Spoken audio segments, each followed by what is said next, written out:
Hello everyone, and thank you for attending today's webinar about the employee lifecycle events.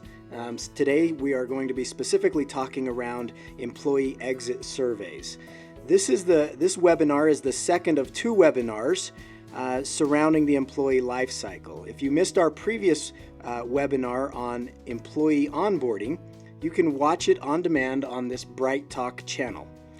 Today we are fortunate to have with us Dave Long, Vice President of Assessments, and Christian Nelson, Vice President of Consulting Services here at DecisionWise. Gentlemen, thank you so much for being with us today. Pleasure. Thank you. While everyone on this webinar is currently in mute, we do welcome your questions and your comments throughout the webinar. Bright Talk has a question and a suggestion box, a comment box on your screen where we welcome that feedback throughout the webinar. We will try to answer those questions as we go, and toward the end, if we have any remaining time, we will address the remaining questions.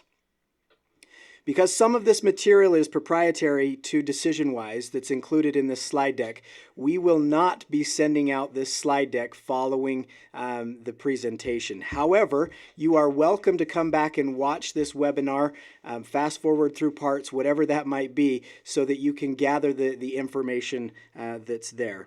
It's also will be available on our website at DecisionWise.com.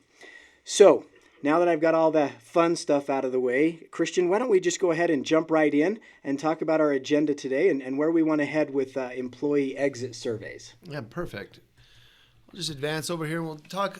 We've got kind of a brief agenda where we're headed today on the call. And again, we look forward to seeing some of those questions come in through chat throughout the conversation. We're going to talk a little bit about at a high level around life cycle surveys, what they are, why they're important, and a little bit about how we view the employee life cycle.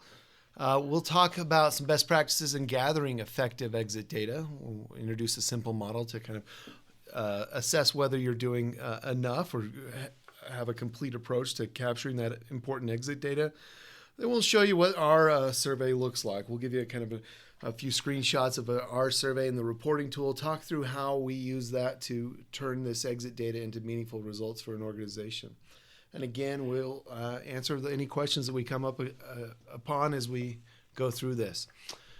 So to get us started, why life cycle surveys? Well, a lot of us have measured employee engagement or measured the employee experience for a number of years. A lot of us speaking to the folks on the phone viewing this. In the past, we would have heard the measurements like this called employee satisfaction surveys. They morphed into employee engagement, kind of a deeper emotional connection to the work that we're looking at, this deeper engagement. We're measuring more of what we call now the employee experience. We're trying to understand the entire employee experience. We can get elements of that from an employee census survey or an engagement survey, but to measure the complete experience that we're providing for an employee, we need to understand these life cycle events. So Dave, do you want to talk a little bit about how we kind of categorize these life cycle events into moments of truth? Sure. Basically, every experience that we have, whether it's at work or anywhere else, can be boiled down to moments. And some of those moments are pretty nondescript. Most of the moments I think that we pass at work are pretty nondescript. They're not things that we're going to remember at any time, later in our lives, or even think about it later on that night when you go home for the end of the day.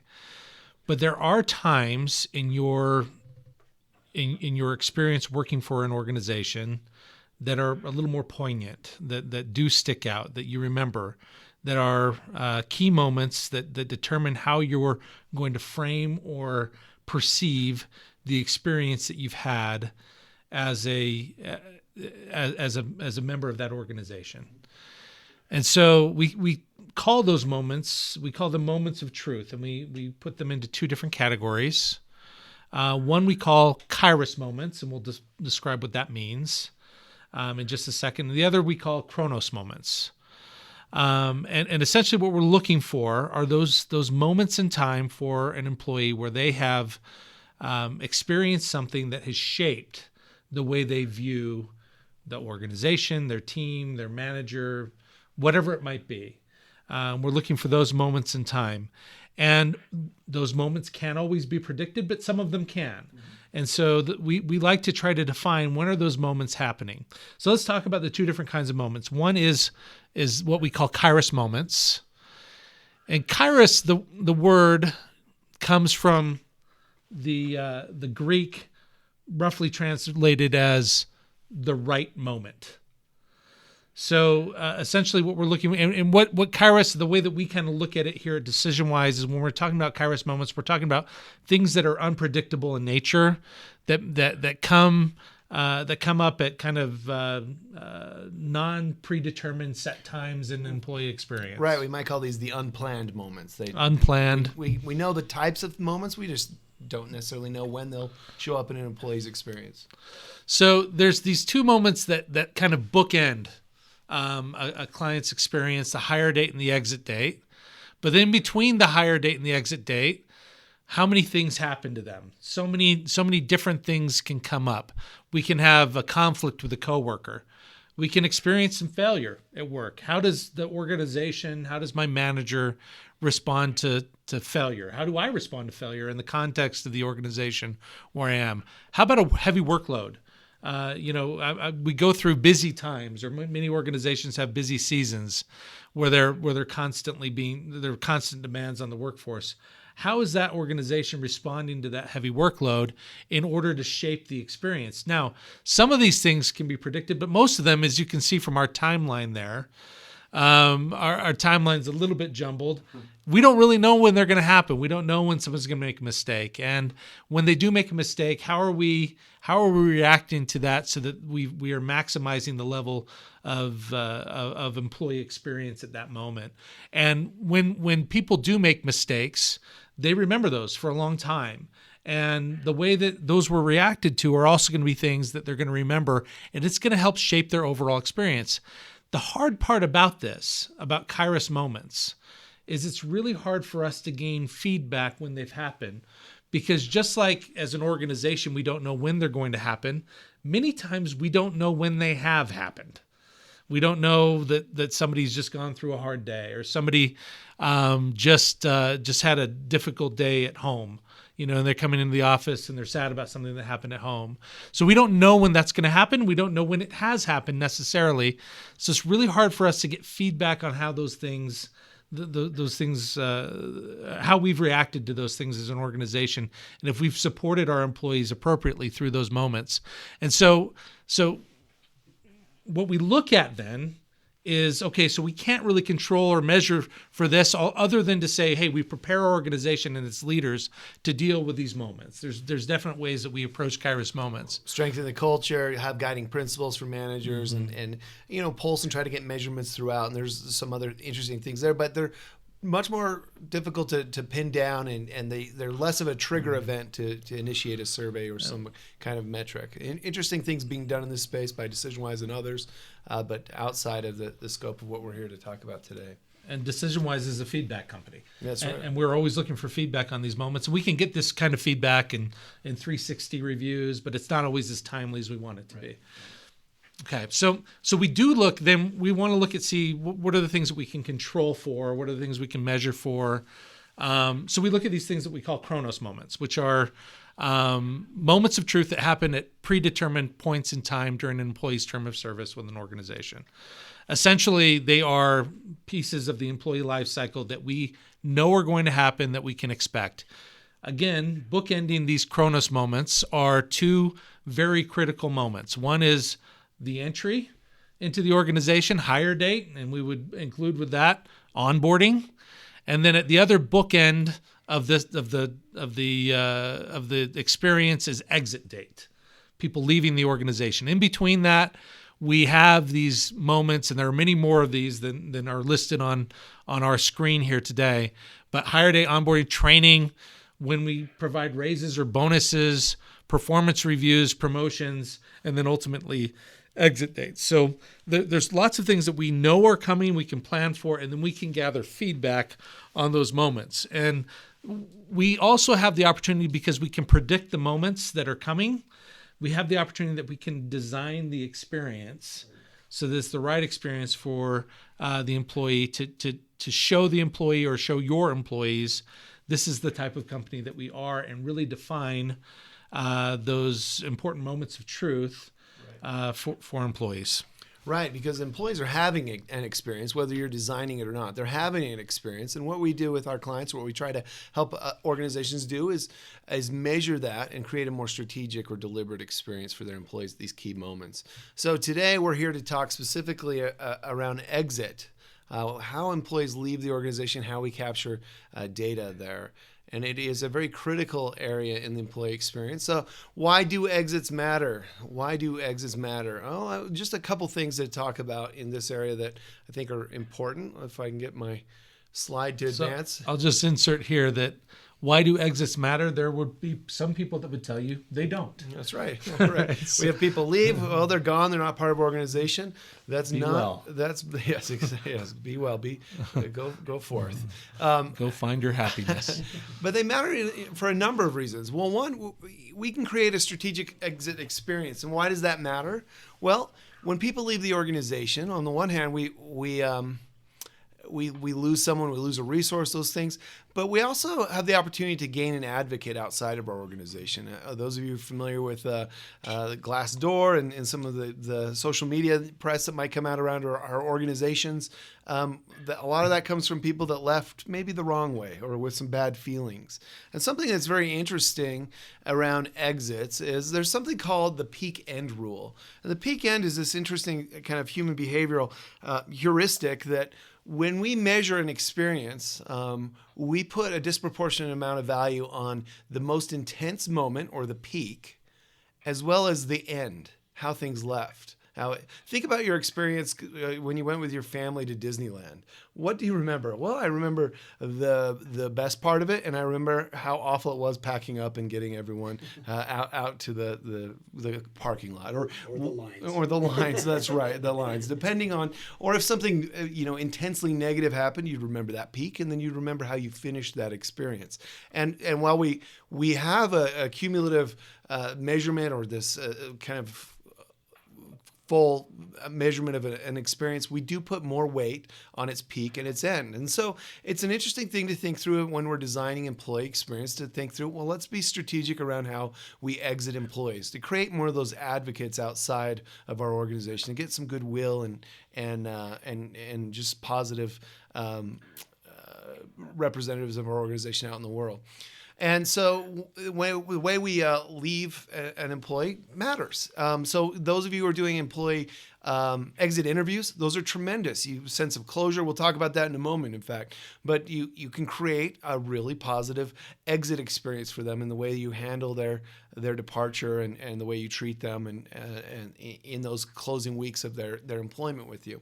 So that's one aspect of thinking through why exits are strategic, why they matter. The other is leavers, and this is where we're headed in this conversation. Leavers have valuable information. People walk out the door with a lot of information, not only about your client list and how to do, the tactical aspects of their role, but how to make your organization better. They're in a unique experience to reflect on the totality of their employee experience. They're coming to the end of their formal experience as an employee with the organization. So they're here they can reflect on a completed experience, a near complete experience. There's also less personal risk in sharing direct feedback.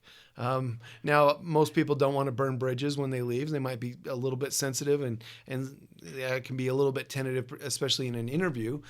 But there's less immediate risk. They're not necessarily worried about a promotion on the horizon or things like that.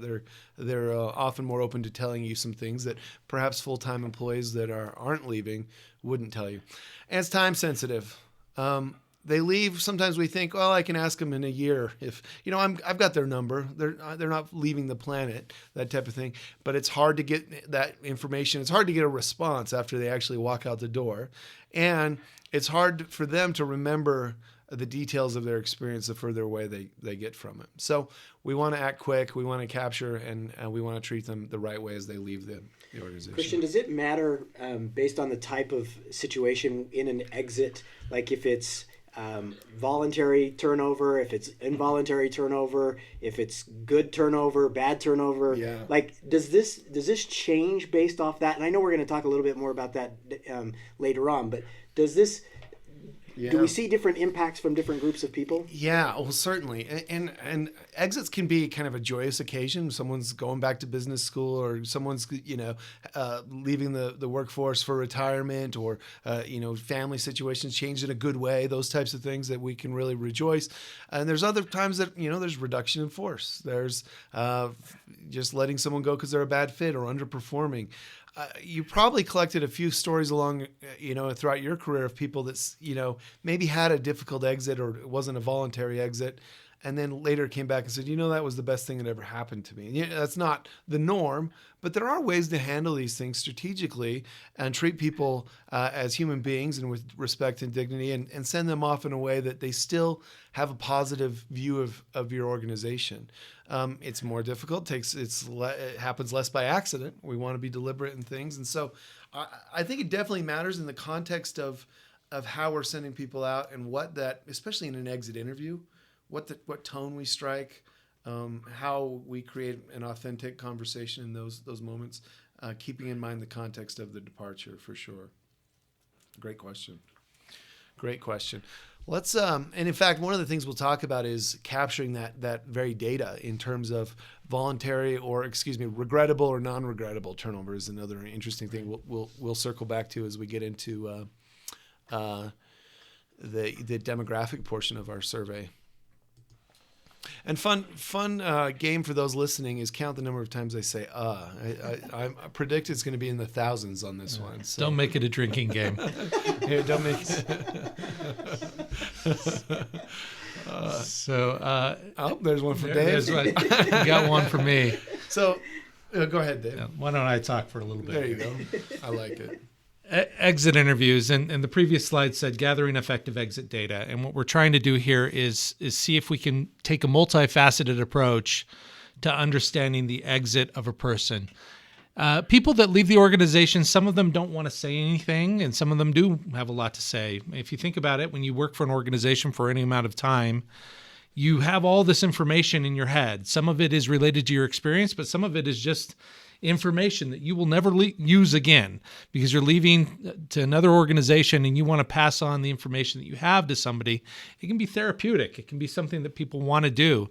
And so when we're talking about gathering exit data, there are two different ways that are typically used, although one I think is more prominent, which is as exit interviews. More people will use some form of exit interview. Sometimes managers do it. Sometimes these are handled by HR.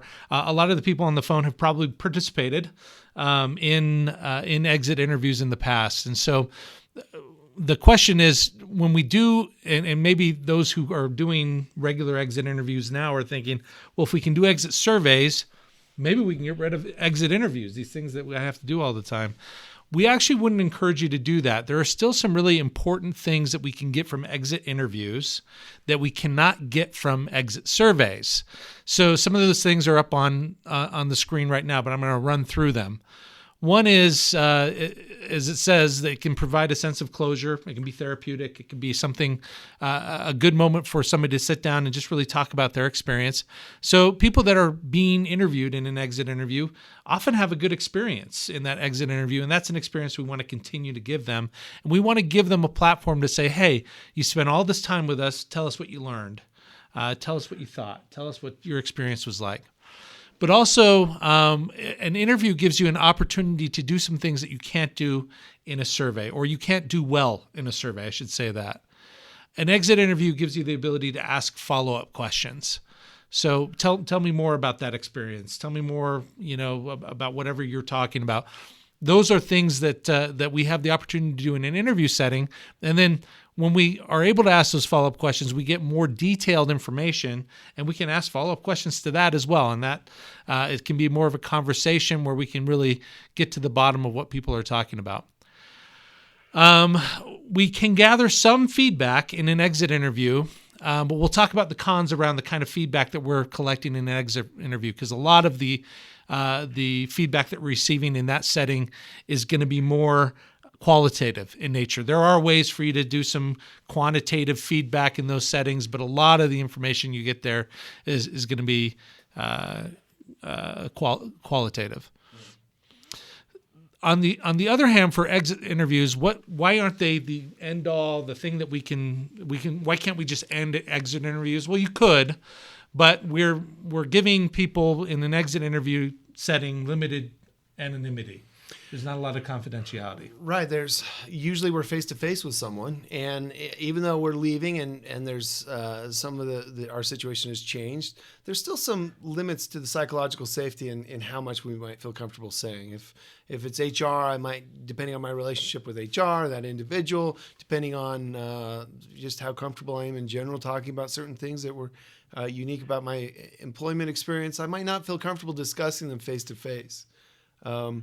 Another potential limitation is the fact that in interviews, a lot of that information is qualitative. Now, sometimes there's forms included and things, but it's less frequent what we're finding, or where you have a ranked question or some of that data in an interview. And it's even less common that it's compiled into a system where you can sort and compare that data across those interviews. Another interesting kind of limitation. It's also one of the strengths of interviews. Interviews are conducted by people. There's that human element, that authentic moment.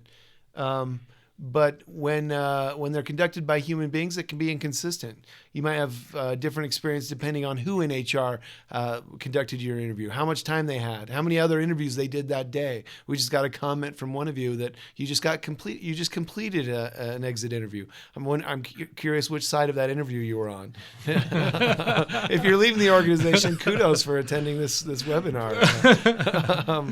But there are some just variability because it is conducted by a person. And so we might not create a similar experience or the consistent experience for employees. On that note, is there any recommendation or thought around whether that should be done with the manager, whether it should be done outside of that, whether it's an HR person, an HR business partner, an executive leader? What thoughts do you have around that? And does that impact these pros or cons in any way? My hope is that it would be done by both. The areas where I've seen it done really well is there's a touch point with the manager, and depending on what's right for that organization, how formal that is, it's not like there's usually not an interview guide or something, but have a conversation with that manager around what getting some feedback and hopefully some encouragement and things like that as they leave the organization. But I would always still recommend the HR touch point in terms of let's just have someone as a common kind of collection point for those face-to-face interviews. I like that you talked about the human approach, because oftentimes out there we see everyone's looking for a technology that's the silver bullet, right? Oh, it's going to automate some part of my job and it's going to take that off my plate. Amen. And what you're saying is, while it can help in that process, it really is something where we need the human touch. We need both components there. And that's about designing the exit experience, because if you're just sending a survey, it could seem a little impersonal for somebody who's put in 10 years in an organization. And they just want to talk to somebody about their experience, and you just have security walk them out on their last day, without saying anything to them. It can be a little impersonal, and they get a survey next day. Right. Maybe changes those last few precious kind of touch points with this employee before they leave the organization.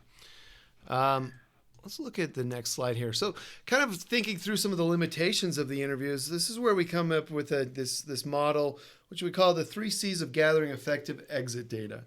And if you know anything about consultants, we love to alliterate. So 3 C's. So the 3 C's in this model are candor, consistency, and comparability. So if we're trying to really capture some usable data, especially for organizations that are compiling or have a lot of exits throughout the year, or where turnover is costly, we want to think our exit data approach through these lenses. Candor: are we creating a safe place for people to give authentic and unedited perceptions? The feedback isn't very useful if they're holding back, or if they're just telling us what they think we want to hear, those types of things. So we need to create safety. Consistency. Are we using the same approach across all exiting employees? And not just, hey, we all had an interview, but we had the exact same experience. Same questions were asked, same format, that type of thing. And that's where a survey has a really strong advantage. And in all three of these categories. And then comparability is the data being aggregated into a system that supports exploration and analysis. Now, the human element that we just talked through in the interviews are great. But sometimes that limits how comparable this data is. If it just stays as someone's notes, or even if it's just kind of uploaded into a spreadsheet as kind of paragraphs, it's less mineable, it's less usable, and for comparison, especially if we don't have that consistency, than if we have the same survey administered the same way for our exiting employees. Again, it pairs very nicely when they have the interview experience as well. The interview data is almost impossible to parse by demographic or by organizational units or anything like that, and so you can capture that data, but very difficult to try to see what's going on in different parts of the organization as well as with different demographics. How did females that were 32 years old with an average of 5 years of tenure with our organization feel about this element of their experience? Go looking for the notes. You can look through your notes and try to color code it, or you can flip on a few filters in the exploration tool and get there, which we'll give you a preview of kind of what that looks like, at least on the DecisionWise side, here in a moment. Okay, I think we're doing it right now, actually. I could wait another moment if you like. Yeah, no, let's... that was a Chronos. This is Chronos. We planned for this. We planned for awkward pauses throughout. Okay, let's look at how our approach to exit surveys, and this is the DecisionWise approach. Some of you might already be doing your own exit surveys, but this is a approach that I think works for us. Obviously, that we're trying to understand the experience that an employee has had. This is not for us to try to. We want the person that's leaving the organization to have a good experience taking the survey, but really what we're trying to do here is understand the experience that they have had. So if you have done pulse surveys or census surveys, engagement surveys, culture surveys, any of those surveys that, in your organization, then you know the type of question that we're talking about here. We're talking about usually Likert scaled, agreement scale questions that are talking about elements of the experience. And when I say questions, I really mean survey items, statements for them to agree to or disagree to. And so when we design our surveys, what we're doing is we're taking those cultural elements and we're saying that we've asked them these questions before in engagement surveys and in other places. We're just saying, what was your experience? What we're framing it from a past tense point of view, of course. And we're just trying to understand the experience that they have had in the organization, and a lot of the same things that we were pulling them on all along are the same things that we're interested in now.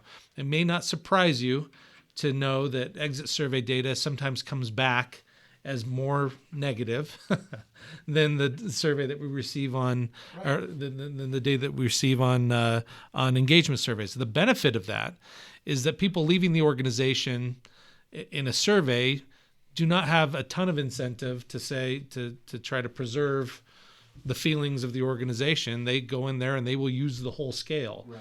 They'll use every bit of it. So we do really value exit survey data from that standpoint. We can really get to understand what were the things that were causing them to leave. Right. And those of you familiar with the DecisionWise engagement survey, you'd see similar things in terms of satisfaction or transactional elements around, did you have the tools and resources you needed to do your job? Training and things like that. Safety. And we tailor this by industry and for each client or organization. We want this to be unique, but there's some commonalities, as well as things that drive deeper engagement and meaning and purpose. We use our engagement magic model throughout as well. Another element of the survey is going to be, and this is kind of a key element of the survey when we're talking about an exit survey, is we want to understand reasons for leaving. And it's really easy for somebody to say in an exit interview, oh, I wouldn't have left except for I got this other job offer. So that is why most people leave. They don't usually quit before they have another job. And we can assume that that's a reason. But what we want to know is, is there a collection of reasons that maybe led to somebody leaving the organization? And so in our exit survey, when we create a list of reasons that they might possibly have left, it's not just a please select one. We're asking them to rank the reasons for them leaving the organization. And the way that we typically approach it is to say, select the top 3 reasons that you're leaving the organization. And they'll click on each one and say, this is my top reason, this is my second reason, this is my third reason. Because we want to understand, okay, beyond the fact that you have another job somewhere else, we know that. What are the other reasons why you might be leaving the organization? And this is another good area to point out how a strong exit survey strategy ties in with interviews. So those of you who have been doing interviews for a long time, you have a good sense of what this list would be and can inform the design of it. So we've got a really good idea of what are some nice common ads on this. But if you've done interviews for your organization, you know which custom elements should be included. For example, is parking a concern? Are people leaving because they don't like the commute? Those types of things that we can make sure are represented here. And interviews inform really strong survey design. So with all that data you've collected, our clients that have been working in that space for a long time come to the table really well prepared to create a strong exit survey. Mm-hmm. Christian, you alluded to this with survey design. So we have standard, out-of-the-box, best practice components. How does each client go about designing what this would look like, and what does that process look like? Well, it really starts with some discovery of what have you done around exit data to date? What have you found? Those types of things. And usually our kind of standard approach that we've refined gets us a really nice starting place. So that's typically where I like to start is let's look at how well this approach captures everything you're looking for. Let's modify it to get where we need to go. And we've got something that's been refined enough that gets us most of the way there for most of our clients. But we can start from scratch if we need to. And then in that case, we just come in terms of strong survey design. Let's make sure the questions are structured correctly. We'll make a recommendation on using the same scale throughout to make this a better or a quicker experience for exiting employees. And that's another great point is typically we want to be brief in an exit survey. People want to give their feedback, but they're also less inclined to take a long survey as they're leaving the door. So just best practice survey design for exits is keep them a little shorter than if they open that survey and it's 120 questions, they're going to close it. Right. I would add to what you're saying about survey design. As you mentioned, we often keep a pretty consistent set of questions. Right. We do that for comparability reasons as well. Yeah. If you want comparisons to other organizations, then it's good to keep a consistent set of questions so that you would have that benchmark ability to other organizations as well. As well as our clients that use engagement or DecisionWise engagement surveys, right. There's a nice overlap so where you can start to look for patterns and predictive kind of indicators in their annual engagement survey if we're seeing some patterns in both survey sets. And so it's nice to keep at least a similar storyline between instruments so that we can look for kind of upstream predictions or downstream predictions. Predictions. One way. Just predictions. There you go. Both up and downstream. We excel at both. There you go. Additionally, we like to leave some comment question categories. So we want to capture, even though we really want to make sure we get some quantitative and comparable data, we want to open it up and capture themes, comments. Let people just write whatever's on their mind. The survey may not be capturing enough about their unique experience. And so we want to give them the freedom to write whatever's on their mind, what they're passionate about. I mentioned that peak end rule. Perhaps they'll mention more of that peak. What was the most intense moment? Busy season was too much for me, and that wasn't an option in your survey. Or, here was one of the highlights that this manager really helped support me, or some of those things, as well as just give us some recommendations to improve the organization there. And then, of course, the tool allows you to search by keywords and do some interesting things. It sorts and it analyzes the comments that come through. That's the reporting tool. So in summary, and we believe this, that each exit survey would have 3 major components. One is talking about the experience that they've had. The next one is talking about reasons for leaving, and the next would be, what else do you want to tell us? Exactly. That's great. Yep. Guys, let's talk a little bit about timing. So we have the interview that we do, and we have the survey that we want to complete. Should one be done before the other, and should the survey itself be used as talking points in the interview? Or what are your thoughts around that? We've seen a couple of different approaches to that. One is that we have an exit interview, and then it's possible just to say, hey, do you mind filling out the survey as well in the same setting? We have some clients that initiate it on a tablet. So during the interview, I actually think we have a question that came in there. Do you suggest as an interview opening a survey during the interview and completing it then? We suggest it as an option. If that works for you in your process and the scale of your resources, those types of things, then it's not bad. Although as the interviewer, you don't want to be in the room while they're completing the survey. No, in that case, you either send them a link, they take it on their phone, or else hand them a tablet with it initiated. And there's different ways to approach that, but then you skedaddle. I also wouldn't recommend using, and I've never used skedaddle on a webinar, so mark that as a first as well. You also want to I wouldn't recommend using their survey responses in the interview. I would keep them separate and distinct. But then you can use kind of the aggregate feedback for interviews down the road. If there's things, we're seeing a trend in the survey data, we want to probe around this a little bit more in our interviews. Great question. All right, let's jump to a little bit of the results and keep those questions coming in. We'll pause again and come back to those. Interpreting the results, we won't do a full system demo here, but we wanted to show you a little bit about what these things look like in our online tool. Now, there's a few ways we can initiate these, and typically with an exit, so with different surveys, we will do an integration to your HRIS. And so for onboarding, we can either initiate that through a portal where HR says, hey, someone new joined, let's put them in, or we can tie into an HRIS, and when they're entered there, it can initiate. With exit surveys, it's a little bit more difficult to trigger that based on HRIS data because often people aren't cleared out until they're gone. And so it's still very common to use a portal to launch this. So HR would have access to a portal. As soon as you hear someone's leaving, we recommend initiating one of these because, as we said, much easier to get their input before they leave. In a moment, we'll actually show you that. Actually, I believe on one of these screens, may or may not have it. We do have the flexibility that you can initiate an exit survey. Let's say Dave's leaving. I send one to Dave. He doesn't take it. I still want his input. I can go back in and update the leaver data, the email address. I can put it as Gmail or his AOL.com. I think this is where Dave is. But again, we have that flexibility, but it's much better to get it while they're still within the organization. Let me talk a little bit about that portal, though.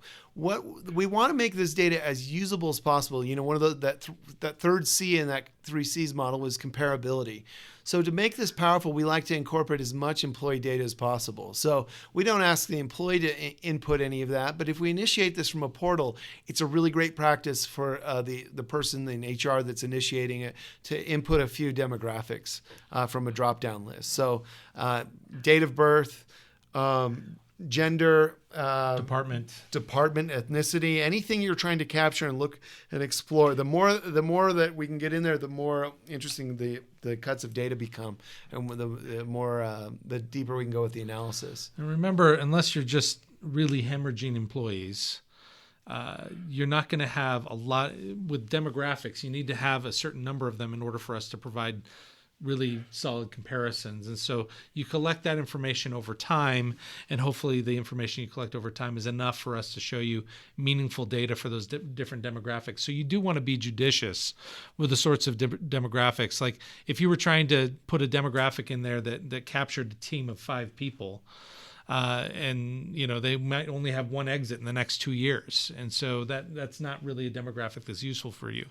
Demographics that are useful are demographics we can divide up the whole organization into 2, 3, up to maybe 10 or 12 parts, and that way you can capture enough data in those demographics to give you meaningful information to give to make decisions based on. So with employee surveys, large-scale census surveys, we're really concerned about confidentiality, right? Right. We want to make sure that we're not calling out the individual. This person is leaving our organization. We may know their demographics and gender to aggregate them with others of the sort to see if there might be trends and those kind of things. What about showing individual data? Is that like, do we want to be able to track that individual and say, well, this is what Justin said, or this is what Dave said? How important is that confidentiality with exit surveys? We do it both ways. And there are some. And this is really the only survey that we do it both ways. We Right. take confidentiality very seriously. We do. And the important thing is, and it's up to the organization whether or not they want to do this. The important thing is that when we collect the survey data, that we're upfront with the employees to let them know either this is confidential or it's not confidential. This is information that we'll be able to see that you gave us. So that's really what you give up. You want to be clear with what it is. And so if you're not going to make a confidential survey, you want to make sure that they know, hey, we're going to be able to see your responses to this survey individually and be able to identify that they came from you. Now, exiting employees may not care that we get that, and that's why some of our clients have decided to take confidentiality restrictions off of it. It removes that problem that I just talked about, which is aggregating data into sets of 5 or 10 or whatever it might be. If you don't have the confidentiality restrictions, that's no longer a problem. And so that's why a lot of organizations, especially with organizations that do not have as many exits, will take the confidentiality restrictions off their exit surveys in order for them to get data quicker and mostly just quicker. Yeah, it's a really important question. And as long as we're open with the employee and we're not creating a different expectation, then we can facilitate either approach. And there are trade-offs either way. Another interesting area, I alluded to this earlier, I mentioned it earlier, but in terms of demographics, an interesting demographic to capture in that portal is regrettable or non-regrettable turnover. Right. And that's an interesting thought for a lot of our partners in this, in terms of, can we flag that? And usually you want to get some input from the manager and things like that. But it's really powerful for analysis. Those that we're leaving that we really wish that we could keep, what are the patterns there? And is it different versus, and this is different than voluntary, involuntary, obviously. It's, if you're going to leave our organization on your own choice, you might not be a high performer, or you might be the highest performer. And that is an interesting thing to flag in the survey, so that you can do some analysis there. By the way, we don't usually flag voluntary, involuntary, only because if somebody's leaving involuntarily, we usually don't send them the exit survey. Another reason why you don't necessarily want to leave it up to the HRIS to see who gets a survey is you don't necessarily want to give them hey, we just fired you. What was your experience like? Talk about peak and end. It's both the same thing. There are some organizations that do it both ways, but in general, if you want to see more curse words, right. run those. You can do it, obviously. Involuntary. A lot of organizations choose not to. Good point. To launch them to involuntary. And it was important to talk about those demographics up front, because as you see kind of a screenshot of our dashboard here, you'll see that there's all the questions there, but you've got filters at the top, things to be able to filter. That would be where those demographics are, and also to export to Excel and some other things. So if you've got other data sets you're trying to link to, there's a way to, or if you want to do some analysis outside the tool, there are functionality to do that. If we go to the next page, this is where, especially those of you familiar with our engagement product, this is where you'll see a different screen. Now, we had something similar as we talked about onboarding, but where you have a constant stream of exiting and onboarding employees, it becomes very important to be able to do these time series charts. So especially as you try to make adjustments, if we're doing interventions to try to change an experience, to see if you're improving an area, it's really powerful to be able to see those survey items by time. And one of the filters that you're able to implement in the tool is you can select a date range. I just want to see Q2 of 2017. How did people that were leaving the organization feel that way? And depending on your how you set this up and how many people leave, you might say, I want to see female managers that that left in that quarter. What happened there? Or we're in healthcare, we're losing too many nurses. Let's try to zero in on key events and key timelines and start to see it. But it becomes very powerful to see these things over time. This is our way of reporting the ranking exercise that we give people on the survey, which is to say rank your top 3 reasons for leaving the organization. And we provide it this way so we can see who selected this as their top reason, who selected it as their second reason, as their third reason, and to see how many total votes essentially did each of these get. And you can sort it by any of these columns. But again, we give them the option to select 3 so that we don't give them the out of saying, oh, I just had another job. We want to know, okay, but why were you looking for another job? And so this helps us to identify multiple reasons as to why maybe people are leaving. And aggregated, this data becomes very powerful because we've used this with one organization that I work with that does both exit surveys and engagement surveys. We're able to look at the exit data every year and say, hey, this thing that's a big issue on your engagement survey, by the way, we have exit data that says this is also the reason why everybody's leaving your organization. And that puts a little more teeth behind what you as HR people have been telling your leaders for a long time. Hey, people are looking for growth here. And by the way, they're leaving this organization to get it elsewhere.